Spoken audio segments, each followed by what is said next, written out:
함께 있어줄 사람이 있다는 거 정말 매우 좋은 일이죠. 테레사 수녀님은 이렇게 말했습니다. 외로움은 가장 흉측한 가난이다.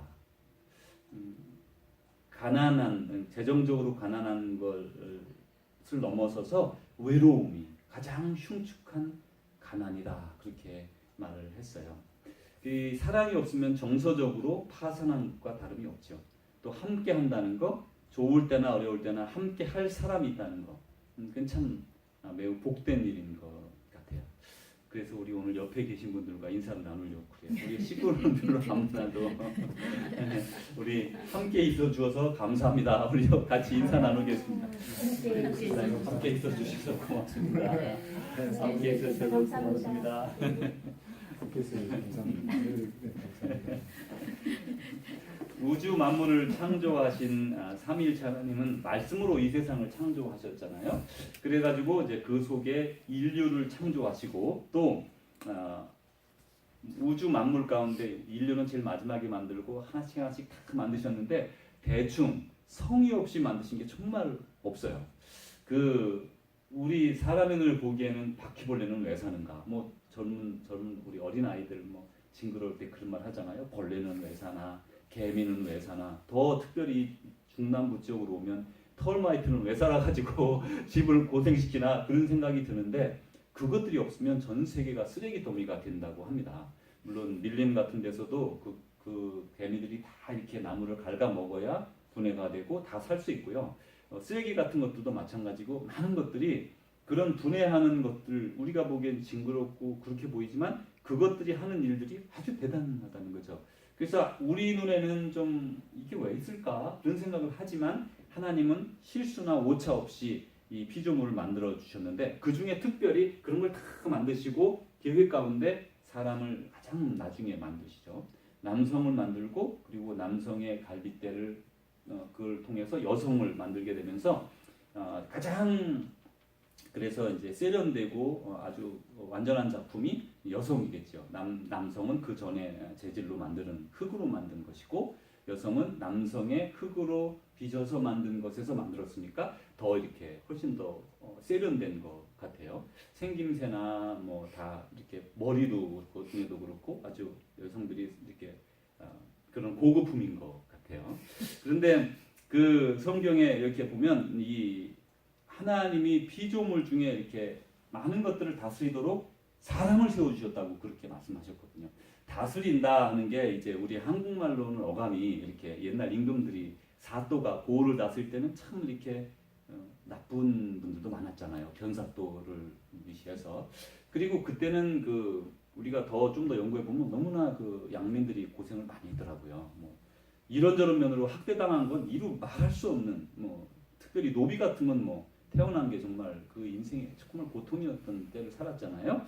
그런데 하나님은 우리에게 이 다른 사람들을 피조물을 다스려라. 다른 사람이 아니라 피조물을 다스려라. 그랬는데 그거는 다스린다는 거는 채찍으로 치고 그러는 게 아니라 잘 가꾸고 보살펴서 꽃 피게 하고 열매 맺게 하라. 그런 마음으로 주신 거죠. 그래서 이제 우리에게 자유의지를 주셔서 동물들은 대부분 본능적으로 움직이는 게 태반이고요. 식물들도 마찬가지로 그 자연에 만들어 놓은 법칙에 따라 움직이게 되어 있거든요. 그런데 우리 사람은 자유의 의지를 주셔서 그 의지를 사용해서 창의적으로 하나님의 일을 더욱더 온전하게 만들어 나가라. 우리에게 부탁을 해주시는 거예요. 그런데 보십시오. 우리가 사실 그렇게 했지만 자유를 넘어서서 그걸 방종하게 되고 하나님이 만들어주신 테두리 안에서 하지 않고 그걸 벗어나는 그런 사람이 되었죠. 그러면서 이제 성품이 비뚤어지고 물론 에덴 동산에 살지 못하고요. 그러면서 영원한 생명도 취하지 못했고 그리고 마음속에 죄를 가진 채 태어나고 그리고 그 속에서 그 본능에 따라 마치 짐승처럼 동물들처럼 그런 본능에 따르는 삶을 살게 되면서 거기에 자유의지가 주어져서 더욱더 악한 길로 창의적으로 나아가는 그런 존재가 되었습니다. 그래서 이제 이 하나님의 생각은 사람을 통해서 이 세상을 더 아름답게 만들려고 하셨는데 오히려 죄악이 관영하고 세상을 막 덮어가는 거예요. 지금 우리가 그런 시대를 살고 있는데 지금뿐 아니라 그것은 태초에 아담과 하와가 쫓겨난 이후에 그 자녀들 손들을 통해서 쭉 진행될 때에 하나님이 눈뜨고 보고 없을 정도의 삶이 이제 이루어지게 되죠. 그래 하나님이 이렇게 세상에 죄악이 관영할 때 생각하신 방법이 노아였고, 노아를 통해서 세상을 그 가정 8명만 남기고 다 없애봤지만 그 가정들이 또 다시 죄악을 잉태하고 또 죄를 행하고 그러면서 또 다시 타락하고. 그래서 하나님에게서 볼 때에는 이걸 도대체 어떻게 해야 이 사람들을 온전하게 이끌 수 있을까? 그래서 하나님은 그 천사도 알지 못하는 경륜, 그 아들 예수 그리스도를 이 땅에 보내려고 작정하시고 계획하시고 그 순서를 밟는데 한번 보시면 먼저 아브람이라고 하는 갈대아 우르라고 하는 그 당시 이제 바빌로니아 문명에서 가장 중심된 지역에 사는 사람을 웬일인지 모르지만 그 아버지 하란, 아버지와 함께 데라와 함께 하란으로 이사를 왔고 하란에서 좀 지내다가 아버지가 돌아가시고 이제 아들이 아브라함이 이제 약속의 땅으로 옵니다. 그러니까 하나님은 노아라는 가정을 선택하셨다가 그 가정도 다시 또 다 넘어지고 그리고 아브라함을 선택하셔서 그 가정을 이렇게 유지시켜 주세요. 그런데 다행스럽게도 이 아브라함을 통한 가정, 그 가계는 쭉 잘 이어지고 거기에서 결국은 다윗이라고 하는 왕이 나오고 그 깨끗한 하나님을 섬기는 마음을 통해서 결국 예수님까지 우리에게 주시게 되는 역사를 만들어 주시게 되었어요.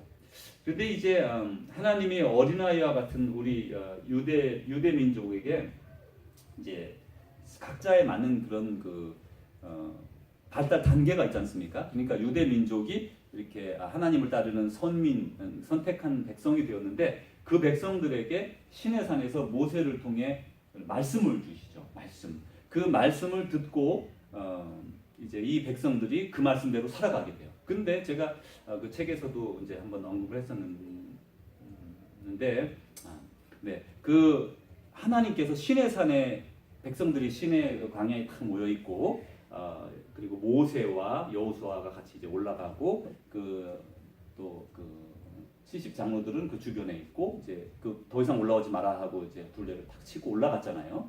이 모세가 올라갔을 때 하나님께서 큰 음성으로 말씀하셔서요.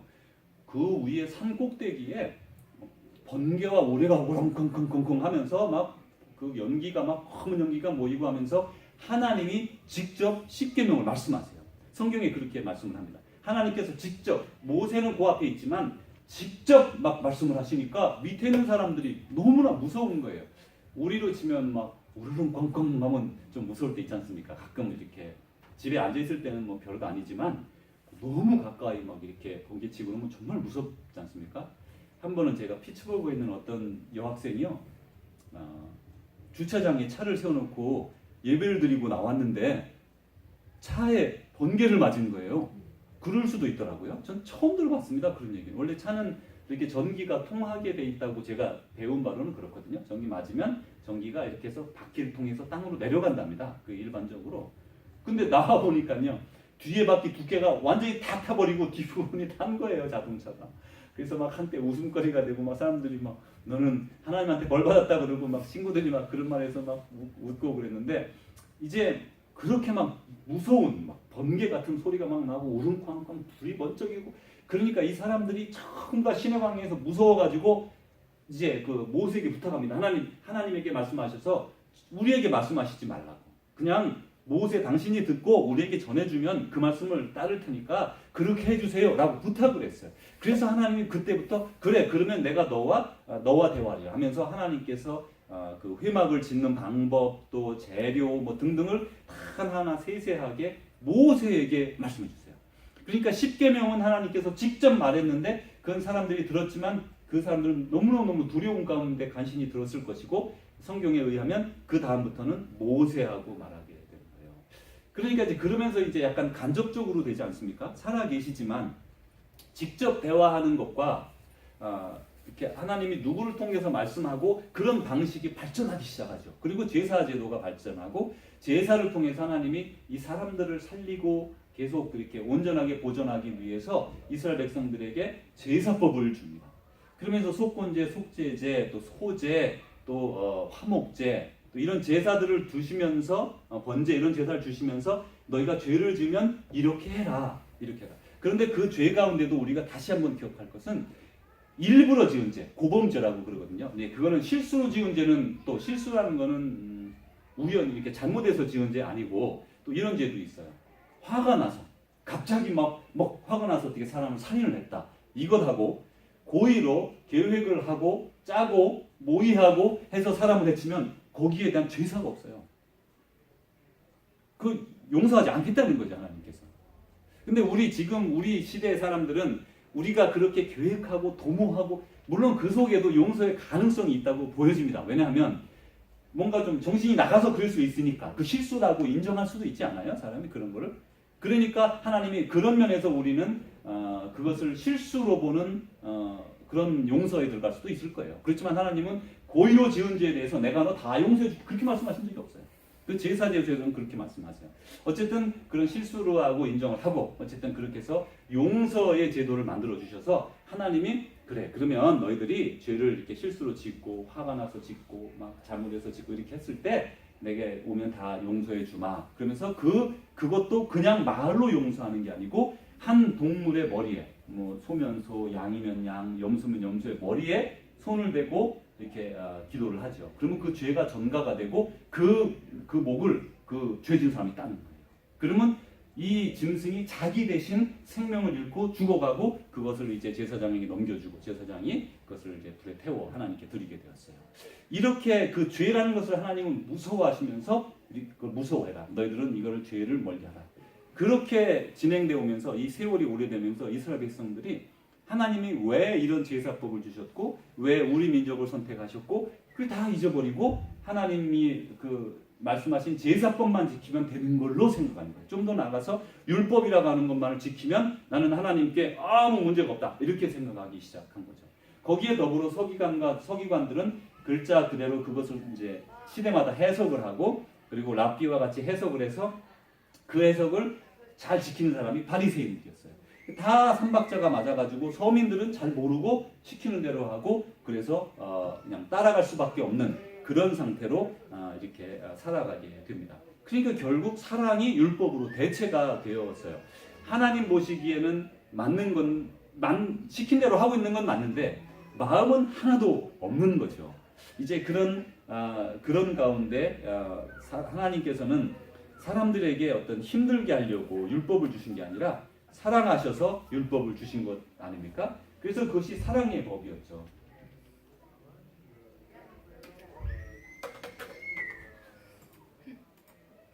네, 이 하나님이 태초에 천지를 창조하실 때 이제 영이 수면 위에 운행했다 이렇게 말씀했잖아요. 그러면서 이렇게 말씀하셨어요. 내가 오늘 내 행복을 위하여 내게 명하는 여호와의 명령과 규례를 지킬 것이 아니냐. 이렇게 내 행복을 위해서 주는 거니까 지켜라 이렇게 말씀을 하셨었죠. 그런 다음에 이 주님께서 이렇게 이제 말씀하세요. 이렇게 이제 타민족은 말할 것도 없고 하나님이 인류 가운데 뽑아 세운 이스라엘 백성, 선미라고 하는 이스라엘 백성들이 타락해서 이제 하나님의 뜻을 거스리고 있을 때 하나님은 선지자를 통해서 여럿을 통해서 돌아오라 말씀합니다. 그렇지만 돌아오지 않고 그들은 계속해서 악의 길로 이렇게 나아가게 됐어요. 그래서 주님께서 택하신 방법이 이제 그 전에도 경륜으로 이제 예정하셨던 일이지만 때가 되어서 보라 처녀가 잉태하여 아들을 낳을 것이요 그의 이름은 임마누엘이라 하리라 하셨으니 하면서 하나님의 아들 외아들이 이 땅에 태어나게 되는 것이죠.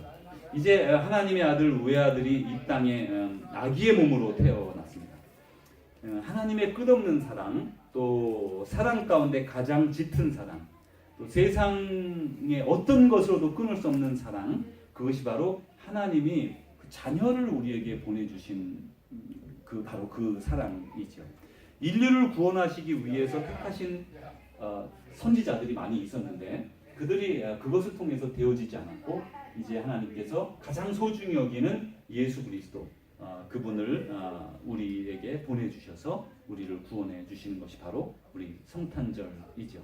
물론 성탄절이 뭐 12월 25일이다 아니다 뭐 그런 논쟁들이 많고 그렇지만 이것은 후기에 날짜는 정했다 할지라도 우리가 생각하는 것은 그 성탄의 그 기본적인 정신이 것이지 않습니까? 이제 예수님께서 이 땅에 아기로 오셨다는 것, 이렇게 참 그리고 십자가로 또 돌아가시게 되죠.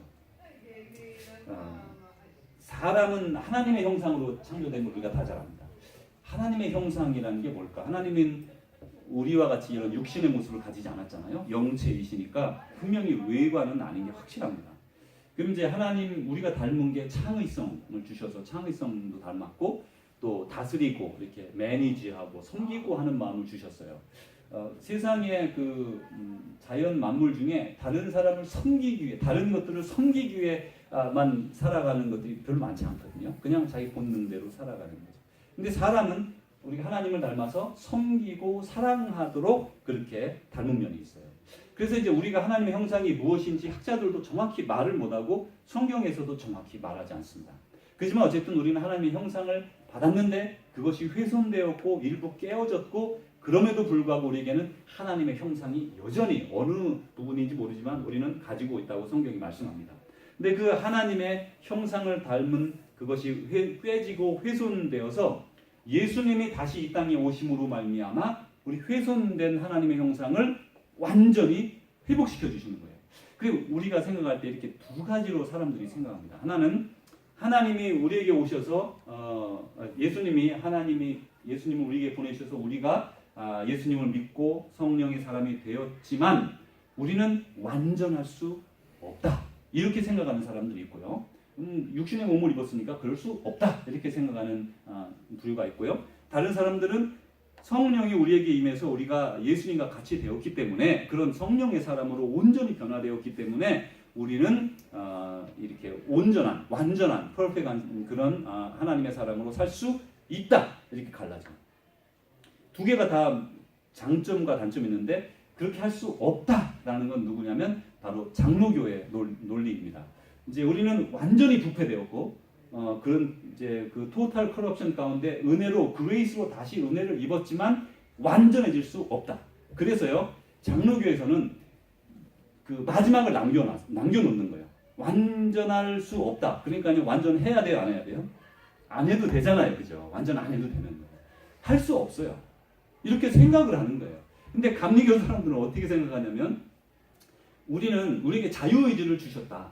그리고 장로교는 예정론을 주장하지 않습니까? 믿을 사람은 믿고 믿지 않는 사람은 안 믿을 것이다. 이렇게 생각을 하지만 감리교에서는 하나님은 누구에게나 구원의 손을 내밀고 계시다. 그래서 누구든지 그 구원의 손을 붙잡으면 구원을 받을 수 있다. 그렇게 말하면서 그 자유의지라는 거예요. 자유의지로 하나님은 우리가 믿을 수 있는 권리, 없는 권리를 주셨다는 거죠. 그러면서 우리들은 성령의 사람이 되어 완벽한 perfect Christian이 될 수 있다는 거예요.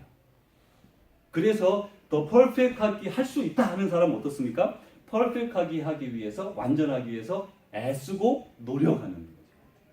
이제 제가 그 교단의 문제로 이제 많이 이렇게 생각해 보면, 특별히 제가 다녔던 신학교가 장로교 신학교가 대부분이지만 감리교 계통의 신학교가 이제 있는데 에즈베리에서는 아주 그런 것 때문에 저희가 논쟁을 많이 했어요. 왜냐하면 한국 목사님들도 같이 많이 있고 하니까 우리 같이 유학생끼리 모이면 어떤 이 너무나 장로교 감리교가 다르지 않아요? 그래서 어떤 게 맞냐 서로 얘기를 많이 하면서 결론적으로 얻은 게 교단의 의미가 없다는 걸 우리가 느끼게 되었어요. 왜냐하면 같은 말을 하고 있다는 것이고 순서의 차이고 막 이렇게 그게 서로 다른 것처럼 보이지만 그렇지 않다는 것을 이제 깨닫게 되고 서로 이제 그런 면에서 뭐 다투거나 그러지 이제 신학적으로 다투지 않습니다. 그래서 심지어 PCUS의 교회에서는 감리교회 목회자로 갈 수가 있고 감리교회 목회자는 PCUS의 교회 목회자로 이렇게 교환이 됩니다. 근데 이제 PC에 우리 합동 측은 그게 되지가 않지만 PCUS에는 이렇게 교류가 될 정도예요. 이렇게 이제 하나님은 우리에게 이제 하나님 닮은 형상으로 창조했다가 훼손되었다가 다시 예수 그리스도의 영으로 말미암아 우리가 하나님의 형상을 회복하게 되고 그렇게 살아가는 사람이 온전한 그리스도인으로 살아가게 되는 것이죠. 이제 그것을 위해서 예수님이 이 땅에 오신 것입니다. 그런데 이제 저는 예수님이 이 땅에 오신 것에 대해서 큰 이렇게 기쁨이 우리에게 있는데 그와 더불어 저에게는 또 큰 아픔이 있습니다. 그게 뭐냐면 하나님의 편에서 볼 때 이 아이로, 그러니까 수동적이죠. 신이면서 수동적이고 그 인간의 몸을 통해 케어를 받아야 성장할 수 있고, 그리고 나서 그 아이가 자라나서 십자가에 못 박혀 이 인류의 대속을 위해서 죽어야 하는 그 고통을 다 아시는 하나님께서, 그 모욕과 치욕을 아시는 하나님께서 그 아이를 이 땅에 내려보내실 때에 그 가슴 아픈 거는 어떻게 감당할 수가 없겠죠. 그러니까 하나님은 이 크리스마스가 매우 기쁜 날일까? 그렇지 않다는, 우리 편에서는 매우 행복하고 기쁘고 이것으로 우리가 구원을 얻은 날이지만 하나님 편에서는 그렇지 않아요. 이제 오늘 저희가 생각해 볼 거는 바로 그런 면을 조금 하나님의 아픔을 이해해 보려고 해요. 하나님의 아픔.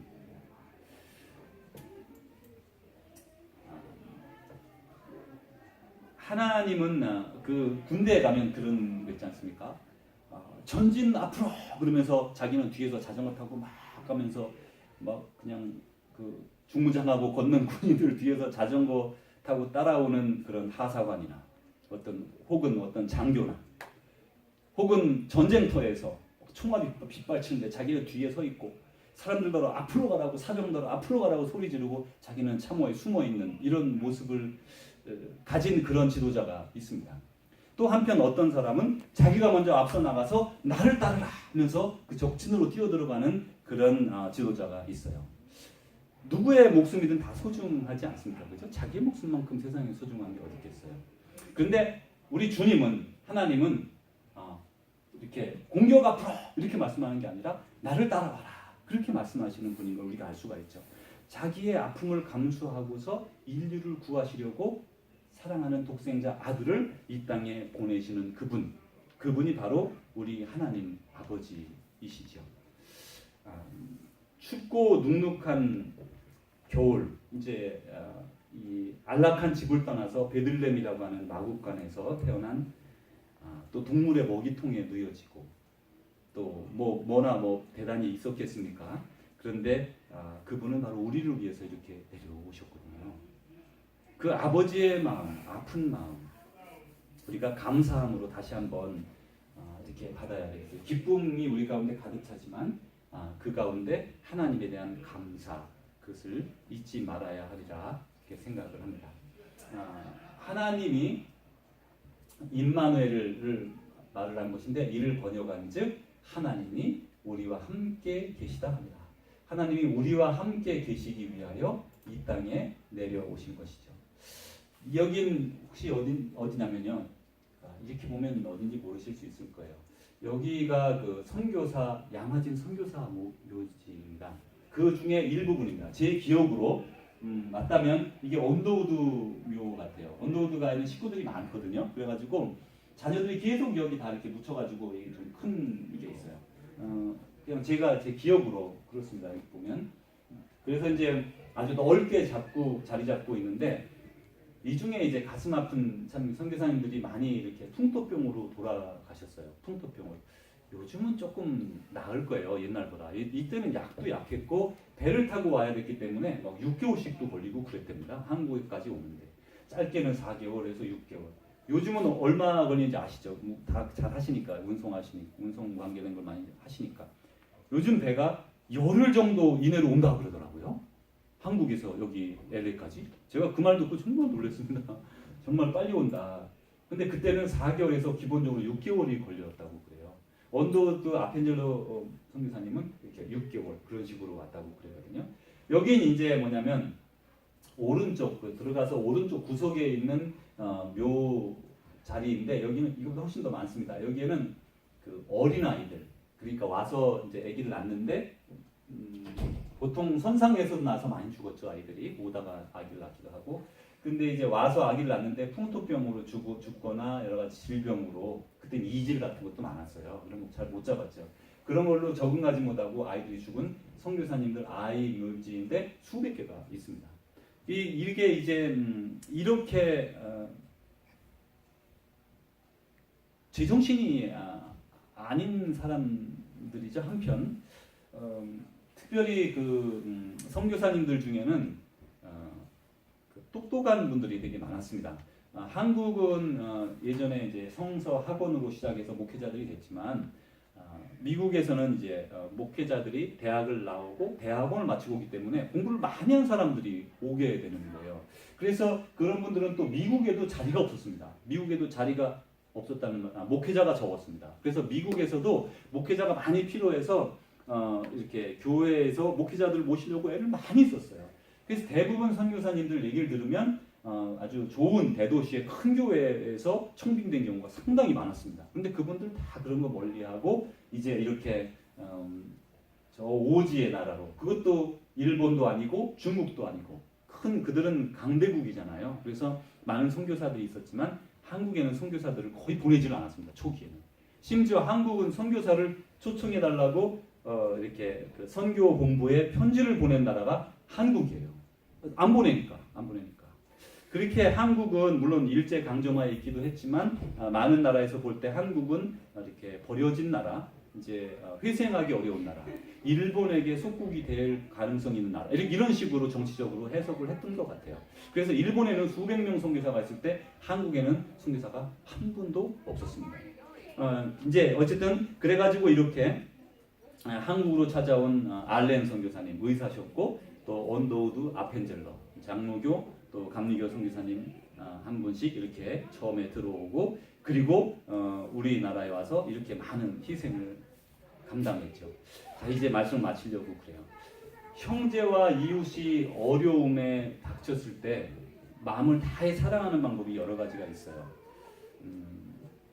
재정적으로도 함께 할 수 있고, 또 위로해주고, 근데 그것 중에 가장 중요한 게, 가장 우선적인 게 뭐냐면 함께 있어 주는 거죠.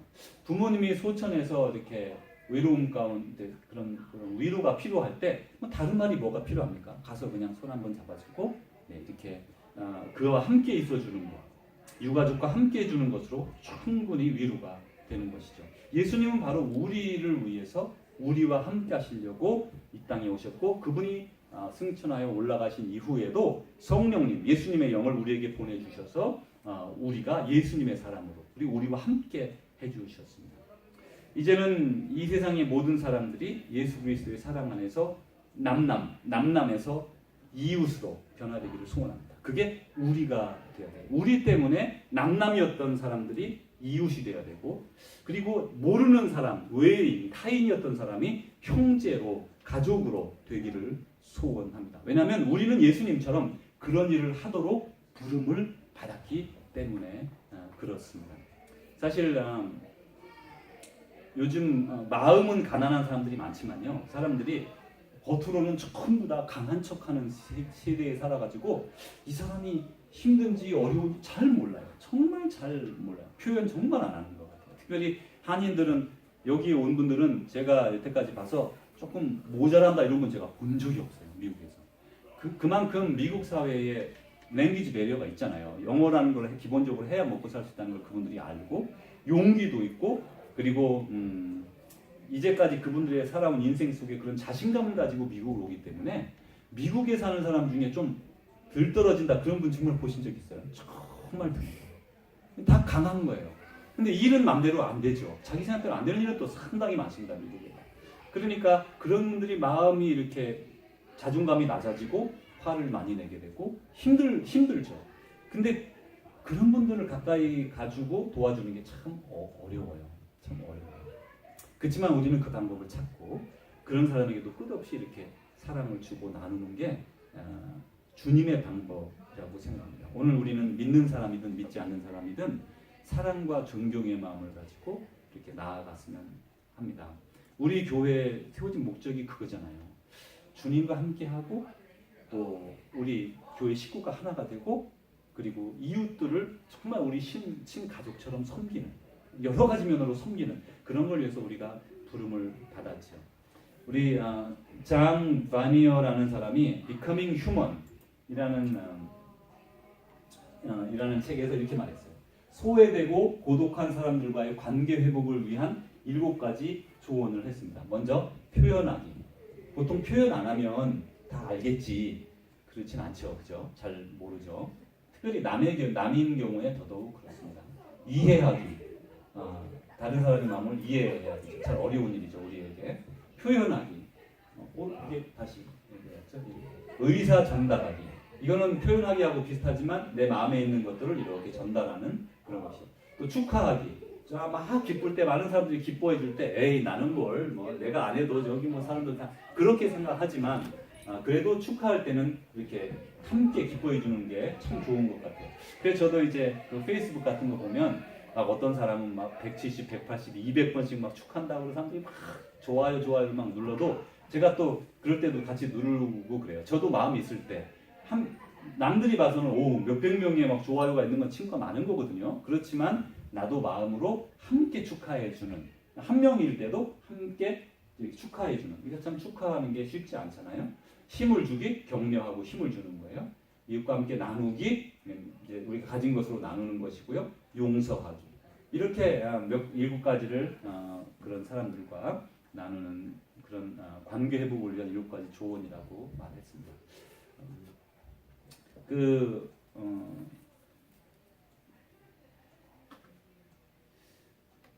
제가 잘 아직까지 적응 안 되고 못하는 게 있는데 아틀란타에 와서는 그게 될 줄 알았는데 이상하게 저에게 그런 스킬이 부족한 것 같아요. 그러니까 저는 정말 이렇게 사람들을 사랑하고 하나님이 저에게 주신 달란트는 사랑인 것 같아요. 제가 그걸 아주 오래전부터 생각했습니다. 나는 받은 달란트가 뭘까? 뭐 언변이 좋기를 하나? 무슨 뭐 머리가 명석해서 뭐 대단한 뭐 그런 길을 하나? 그렇다고 뭐 근면한 건 제가 아주 이렇게 성격이지만 그게 무슨 뭐 대단한 거 다 근면한 사람들이 얼마나 많습니까? 그래서 제가 보니까 저에게 탤런트가 별로 없는 거예요.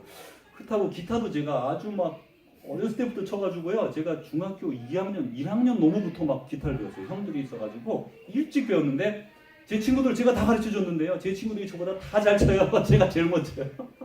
그 웃기죠? 제가 제일 먼저 가르쳐 주고 그럼 또 못 하죠. 잘하는 게 별로 없는 거예요. 근데 이제 제가 한 가지 알게 된 게 제가 마음속에 그런 그 사람들을 향한 사랑이 이렇게 깊어요. 제 생각이. 다른 사람들은 모르겠어요. 그래서 이게 정말 이건 특별하다. 다른 사람들에 비해서 내가 특별하구나. 이제 그런 생각을 어렸을 때부터 조금씩 갖기 시작했는데 확고하게 알게 되었어요. 그래서 제가 어디를 가든지 친구들이 이렇게 많고 형제처럼 지내는 사람들이 많습니다. 미국 사람들이나 한국 사람들이나. 근데 아틀란타 와가지고요. 여기에 형제는 한 가정밖에 없어요. 엄청 이상해요. 지금 심지어 랍이라고 하는 저기 집 공사하던 옆에 사는 거기는 지금 다리 수술해서 잘라야 되니 말아야 되니 하고 지금 같이 기도하고 있고 거긴 정말 형제가 되었고 또 다른 하나도 아이가 7달 만에 이렇게 태어났어요. 한 친구는. 그래서 지금 인큐베이터에 있는데 며칠 전에 나와서 지금 아직까지는 괜찮다고 그러고 막 이런 제가 그런 사람들을 볼 때 그냥 친구 거기는 외국에서 온 사람이거든요. 미국 사람은 아니고 뭐. 그런데 이렇게 제가 마음을 주고 같이 사랑을 나누고 하는데 아직까지요 왠지 그 한국 분들은 제가 이렇게 마음을 열고 나눠도 이렇게 그럴 분도 별로 없고 받으려고 하지 않는 것 같아요. 근데 제가 아직 모르는 거죠. 그래서 제가 이제 많이 기도 중이고 아직까지 그 파악을 못한 것 같아요. 제가 특별히 그 아틀란타 이민자들의 특별히 어렵고 힘든 사람들이 가까이 다가가도 그분들의 걸 제가 잘 모르니까 이렇게 그래서 저희가 원하는 건 예수 그리스도의 사랑으로 그들과 함께 하려는 거거든요. 뭐 그런 다른 건 없어요. 근데 그것이 잘 실천이 안 되고 있어요. 그게 참 안타깝고 저도 예수님의 마음을 품고 이렇게 살아가기를 원하고 잘 안 될 때가 많죠. 그렇지만 여러분들도 다 그러실 줄 알아요. 특별히 두 분 우리 집사님 네 분은 늘 그렇게 하는 걸 제가 잘 알거든요. 그래서 점점 더 우리가 이런 면을 개발해서 예수님처럼 이 땅을 떠날 때에 후회하지 않는 예수님이 이 땅에 우리와 함께 있어주기 위해 오신 것처럼 하나님이 우리를 이 땅에 아틀란타에 보내신 것도 아틀란타의 중심가에 서점을 내게 해주신 것도 아마 어쩌면 하나님께서 또 다른 어떤 계획을 세우신다면 그 속에서 하나님이 우리를 통해 사랑을 나눠주라고 하신 것은 아닐까 그런 생각을 해봅니다. 다시 한번 우리에게 주신 하나님의 마음을 받으면서 우리도 그렇게 살기를 소원하며 그래서 주님 앞에 갈 때 칭찬받는 우리가 되길